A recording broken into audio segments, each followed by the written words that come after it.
Hi everyone and welcome sa 2026. Ngayon, gagawa tayo ng mga vlogs kung saan isasama ko kayo sa mga pupuntahan natin, sa mga gagawin natin, and kung ano-ano pa. Feel free to comment down below kung ano yung mga gusto niyong pag-usapan natin, kung ano yung gusto niyong makita sa bawat lugar na pinupuntahan natin para naman mailibot ko rin kayo. Katulad na lang dito sa Abbotsford. Ngayon, meron tayong magandang layover dito. It is about 27 hours, kaya whole day tayong nandito sa may hotel. Maulan lang gabi at kaninang umaga kaya sobrang gloomy, pero kung makikita nyo doon, no, may parang bundok doon na natatakpan ng ano ba tawag dito? Natatakpan siya ng ulap. Ganun ka cloudy dito. Pero anyhow, super na-miss ko po kayong kausapin, kakwentuhan, and idala sa mga lugar-lugar. So, hopefully, maging mas consistent tayo ngayong 2026. Medyo na-busy lang po talaga tayo the past few months sa sobrang dami ng flying natin at kung ano-ano pang ganap sa buhay. Pero nagpapasalamat ako sa inyo guys kasi patuloy kayong nanonood, nagsusubscribe, patuloy po kayong nagko-comment, and sobrang na-appreciate ko po na yung iba sa inyo ay na-appreciate pa rin yung mga efforts natin dun sa mga past videos natin. Anyhow, ito ang ating day 2 sa 5 days na pairing natin today. Balik kagabi hindi ko siya na video kasi medyo super late na yung flight and medyo busy. Tapos nasa harap ako yung flight lead nung flight kagabi, kaya parang hindi siya advisable na may hawak na camera. So anyways, welcome to 2026. Welcome sa inyo lahat, sa mga subscribers natin and sa mga new watchers natin and sa mga magiging new subscribers natin. Hello, ako si Jay and welcome to this vlog. Today is January 7, 2026 and pangalawang araw na natin sa trabaho. Umalis tayo kahapon sa Calgary, going here sa Abbotsford dito sa British Columbia, and madaling araw na kasi tayo guys na nakarating dito. So super late na nakatulog, and ito kahagising lang natin. It's currently 1:46 ng hapon. Biro niyo yun. Hapon na yung gising natin, Pero, meron naman tayong 27 hours na stay dito, and bukas super aga naman namin umalis. So, parang win-win na lang din. Bumawi lang ako ng tulog para naman kahit papaano, may lakas tayo bukas. And ito nga pala ay normal na buhay ng isang flight attendant, Iba-ibang time zone, iba-ibang oras, iba-iba yung ganap nyo per day, kung anong oras kayo magpa-fly or kung hindi kayo magpa-fly, kung pasahero kayo that day, ganun. So, ito nga pala yung room natin. Kaya kahagising lang kasi natin. Kaya samahan nyo ako, gawa tayo ng breakfast, gawa tayo ng pagkain, and then magkwentuhan tayo. Okay? So, sasama ko kayo na lang para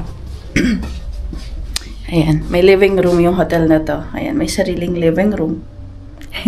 Tapos ito yung washroom sa gilid. Magulo kaya hindi ko na lang ipapakita sa inyo guys. Oops, super liwanag. Ayan. So, napakalaking tulong guys, meron tayong collapsible na kettle. Taran! So, napapa-fold lang siyang ganun. Tapos, pwede mo siyang palakihin pag gagamitin mo na. Ayan. Matagal ko nang hawak tong kettle na to guys kasi mahilig ako mag-coffee in the morning. And although yes, meron tayong mga coffee makers.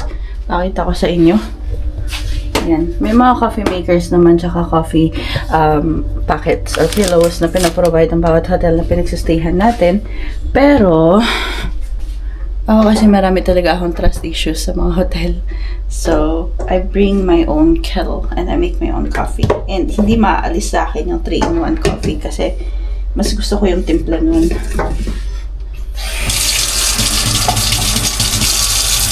Lalagyan lang natin water siya.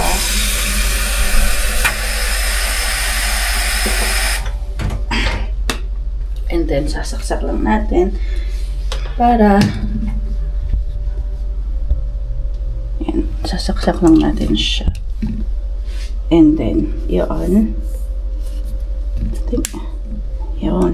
So, pag nag-orange na siya, ibig sabihin nagpo-boil tapos mawawala, naka-boil na siya.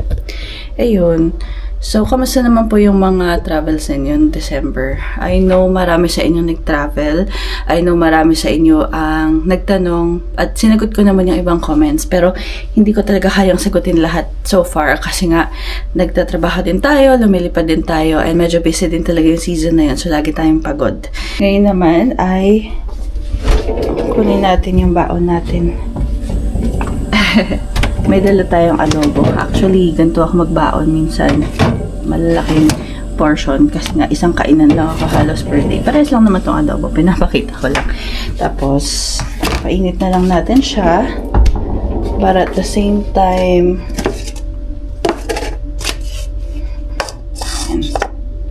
gawa tayo ng coffee natin. Okay, kunin natin yung ating 3-in-1. Dahil nga sa mahilig tayo sa kape, lagi tayo nagbibit-bit ng 3-in-1 na coffee.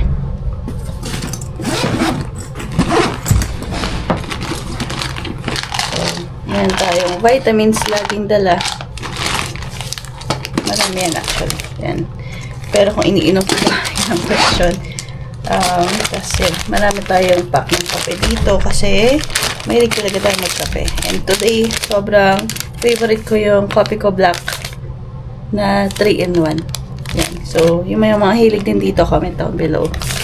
Hindi siya kasi tamis nung dun sa Coffee Co Brown. Anyways. Yan. So, sa mga bag ng flight attendant guys, dito pala nilalagay yung mga lunch or yung pagkain, ganun. Hindi siya ganun kalakihan, kaya talagang sobrang compress kami magbaon minsan. At saka minsan kulang, bibili ka na lang sa labas, ganun. Para, timpla tayong kape. And guys, so sa mga viewers natin na naka-base dito sa British Columbia, ano ba yun, grabe siyang mag-ilaw ang noo ko sa British Columbia or dito sa Abbotsford. Hello po sa inyong lahat. Maganda yung city nyo kasi laging naulan. Laging naulan kaya lagi masakit sa ulo. Okay. So, coffee na tayo. Lagyan natin dyan para makita niyo yung pagtimpla natin ng kape. Ayan. So, habang nagkakape tayo, papainitin natin yung food natin kasi galing siya sa fridge. Maano siya, super lamig kaya tatagalan ko yung pagpapainit ngayon. Otherwise, isip ko na nga skip ng coffee kaso syempre parang paano yun? Gusto ko lagi mainit yung naman ng shampoo.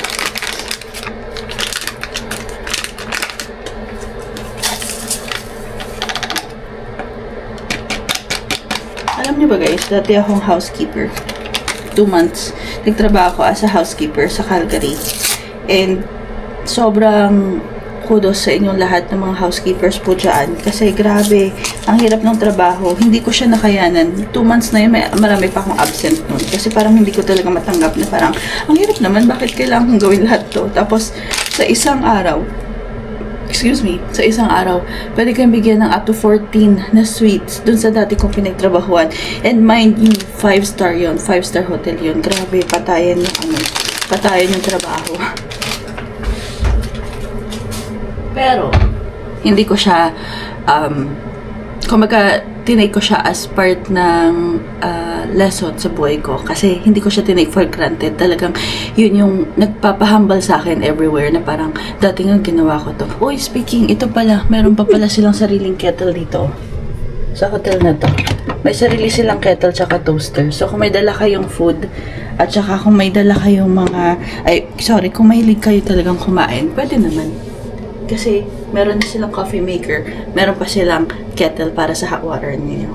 Anyways. Yan. Nag-boil na po ang ating water.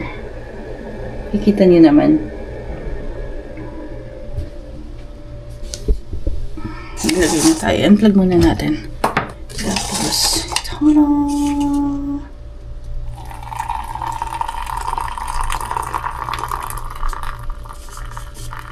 Sobrang init, guys. Yan. Uff. Wala sila yung sleeve, yung lalagay dito para yung karton na hahawakan mo para hindi masyadong mainit. Mainitan yung kamay.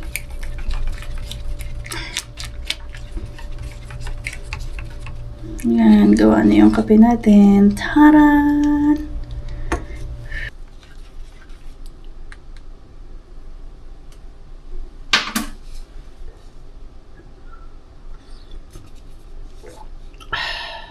Sarap talaga ng kape sa umaga, guys. Kahit hapon na. Yung paggising mo, yun ang hinahanap ng tiyan mo. Grabe. Anyways, painitin na natin yung food. Ayan. So, the best talaga yung home cooked na pagkain pag nasa trabaho ka kasi tada! Kasi, alam mo yung feeling na malayo ka na nga, tapos yung pagkain mo pa is foreign, parang minsan nakaka-homesick din yun. Kahit lagi tayong wala guys, nakaka-homesick din minsan. Wait lang, hanap ako ng paper towel para hindi sila mag-spread masyado sa microwave. Kompleto sila sa gamit pero wala silang paper towel guys. Gamitin na lang natin to. Hindi advisable yung takip pero gamitin na lang natin. Naawa kasi ako sa mga housekeepers kasi syempre, like what I said, naging housekeeper ako noon. Tapos kung microwave, sobrang daming talsik, diba? Ang dami pa nilang lilinisan. So, lagay natin ng 4 minutes. Oh, bakit ayaw? Cancel.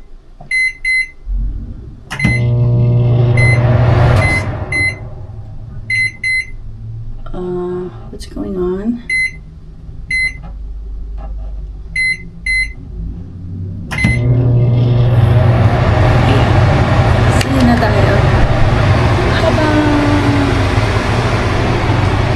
So, hindi ko alam saan nakakain kung sa table ba or dun sa... Kasi ang laki niya guys. Meron tayo ditong kainan. Meron tayong living room. Wait lang.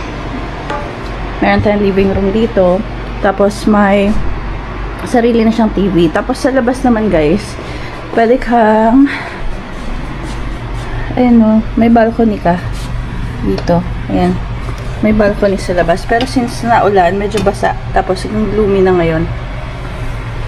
So, pagpunta mo naman dito, ayan yung kitchen natin, yung door. And then, guys, ito yung bedroom. Ang laki niya masyado, diba? Super laki nitong room na to. Pero, yun nga, bawat isa sa amin, tuwing gabi, washroom, ang dumi, magulo. Pero yan, may tub siya doon. Tapos, yun nga, yung sink. And, tapos, ito guys, hi! Yan, may closet tayo pangalawa. May closet na tayo sa harap, pero may closet tayo dito. And, meron tayong washer and dryer. Ablikad, washer and dryer. Grabe, diba? Kagaling. Ayan. Ayan, guys. So, nagugutom na tayo. So, saan ba tayo kakain?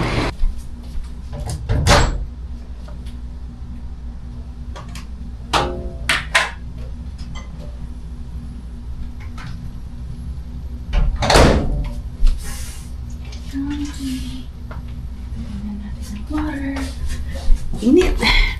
Yay! Kain po tayo. Ang sarap guys. Chicken pork adobo ni mama.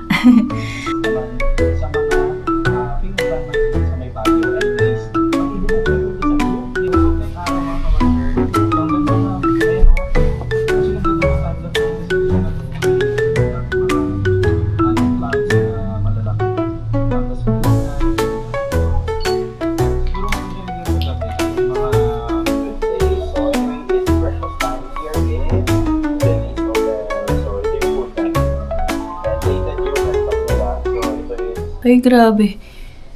Ang bilis naman. Umupo lang ako after kumain, guys. And then, nanood lang ako ng video. Nanood kasi ako ng mga Filipino vloggers talaga. Yun yung nag-i-inspire sa akin na mag-travel. And yun yung nag-i-inspire sa akin na gumawa ng mga videos na rin. And today, ang pinapanood natin is si Wonder J. Anyways, ang bilis. It's already 4:36 ng hapon. 4:36 na. And kung makikita nyo, guys, ang dilim na. Madilim na agad sa labas. Like what I said, very dito, cloudy at saka yung panahon kasi ngayon sa winter time, mabilis magdilim. So, isa lang ibig sabihin yan. Kailangan na nating mag-prep ng pantulog kasi nga maaga tayo bukas guys, 4:05 in the morning. Excuse me, tayo mag-check out sa hotel. So ngayon, magta-try na tayong mag-close ng mga windows and mag-ayos na para naman sa preparation ng pagtulog natin. So hindi ko pa natatapos yung pinapanood natin, pero ayusin lang natin yung room para gawin natin. Kasi ang lamig ngayon eh. Gawin natin cozy siya para ma-ready tayo mag-sleep. Tignan niyo yung temperature ko. 19.5. Lamig, di ba? Pero ang sarap kasi matulog pag malamig, guys. However, since winter nga po dito, malamig talaga. So, taasan lang natin siya ng lagay natin muna sa 21. Di ba? 21 degrees. And ito, paprep natin, magsha-shower lang tayo para mamaya higa-higa na tayo at makatulog tayo ng maaga-aga kasi nga maaga tayo tomorrow, although isang flight lang naman tayo bukas. Ito yung room ko, sorry, punta tayo sa malayo para makita. Ito yung bintana ng room natin, so syempre gusto rin natin medyo madilim sa room, kaya close na muna natin ito. Ayan. Good night. Hindi tayo talaga lumabas ng hotel, guys. Hindi tayo lumabas ng hotel natin ngayon dito sa Abbotsford kasi maulan nga at saka may dala naman tayong food. Pangalawa, sobrang bumawi lang talaga ako sa tulog. Bumawi lang talaga ako sa pahinga. Kasi guys, past few days, talagang lagi akong puyat. Lagi tayong hindi makatulog ng maaga.